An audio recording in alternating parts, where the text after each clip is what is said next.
আওয়ামী লীগের ৭৫তম প্রতিষ্ঠা বার্ষিকীতে জাতির পিতা বঙ্গবন্ধু শেখ মুজিবুর রহমানের প্রতিকৃতিতে ফুল দিয়ে শ্রদ্ধা জানিয়েছেন দলের সভাপতি ও প্রধানমন্ত্রী শেখ হাসিনা।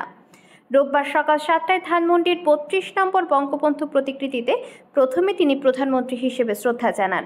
পরে আওয়ামী লীগের সভাপতি হিসেবে দলের শীর্ষ নেতাদের নিয়ে বঙ্গবন্ধুর প্রতিকৃতিতে শ্রদ্ধা জানান শেখ হাসিনা।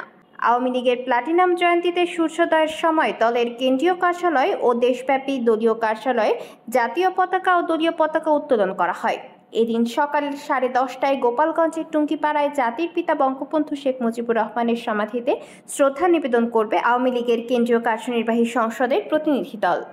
আওয়ামী লীগের সভাপতি মণ্ডলীর সদস্য মোহাম্মদ ফারুক খান, কেন্দ্রীয় কমিটির সদস্য আবুল হাসনাত আবদুল্লাহ, সভাপতি মণ্ডলীর সদস্য শাহজাহান খান, সাংগঠনিক সম্পাদক SM কামাল হোসেন, কৃষি ও সমবায় বিষয়ক সম্পাদক ফরিদুন নাহার লাইলি, শিক্ষা ও মানব সম্পদ বিষয়ক সম্পাদক বেগম শামসুন নাহার, স্বাস্থ্য ও জনসংখ্যা বিষয়ক সম্পাদক রোকেয়া সুলতানা, কেন্দ্রীয় কার্যনির্বাহী সংসদ সদস্য শাহাবুদ্দিন ফরাজি থাকবেন সেই প্রতিনিধি দলে। আওয়ামী লীগের প্লাটিনাম জয়ন্তী উপলক্ষে এদিন বিকেল ৩টায় সোহরাওয়ার্দী উদ্যানে জাতীয় দলীয় পতাকা উত্তোলন, জাতীয় সঙ্গীত পরিবেশন, বেলুন ও পায়রা উড়িয়ে কর্মসূচির উদ্বোধন করা হবে। এরপর বিকেল ৩:৩০টায় আলোচনা সভা ও সাংস্কৃতিক অনুষ্ঠান হবে। তাতে সভাপতিত্ব করবেন দলীয় প্রধান শেখ হাসিনা। আওয়ামী লীগের কেন্দ্রীয় নেতাকর্মীরা এতে অংশ নেবেন।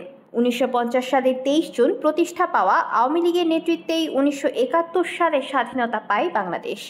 জাতির পিতা বঙ্গবন্ধু শেখ মুজিবুর রহমানের হাতে গড়া এই দলে এখন নেতৃত্ব দিচ্ছেন তার মেয়ে শেখ হাসিনা, যিনি টানা ৪ মেয়াদে সরকার পরিচালনা করছেন।